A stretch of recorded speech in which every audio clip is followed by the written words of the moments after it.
Now it's time for Taking the Mic.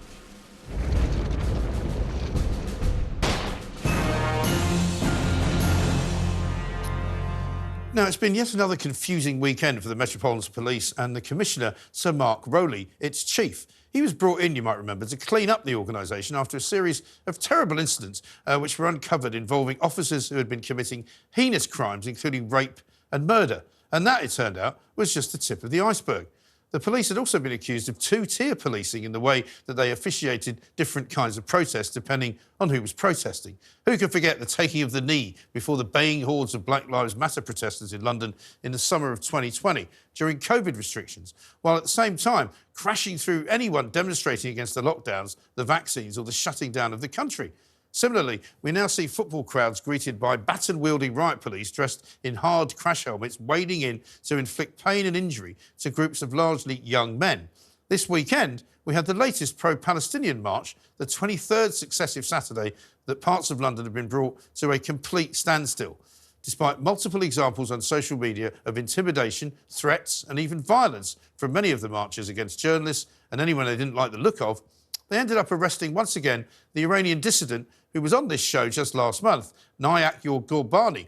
Nayak's only crime was once again holding up a placard that read, "Hamas are terrorists." And for the second time, he was dragged to the ground by the police and led away under arrest before being released without charge. Today, Sir Mark Rowley decided to complain in writing about the way police officers in London are being treated. He took to Twitter to say, "Officers are increasingly getting caught in the middle of public debate and are starting to become direct targets for abuse and harassment, both online and in person."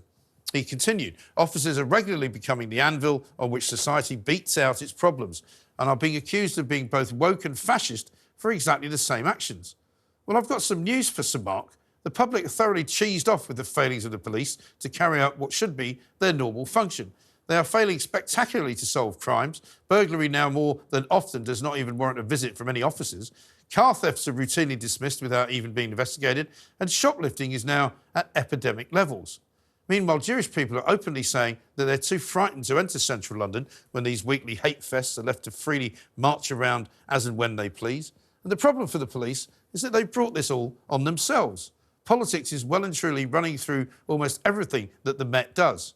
You can't skateboard with eco-protesters and do the Macarena on pride marches if you're going to rough up right-wing protests wherever you see them. It's wrong, and it's causing the police to have nowhere to go. The police and the public have lost confidence in our great British Bobby. So Mark Rowley needs to get offline and back on the streets to see what's happening. He needs to worry less about his poor officers getting insulted on social media and worry more about the people who pay his wages. That's us, the taxpayer. And if he's not the man for the job, then he needs replacing, and fast.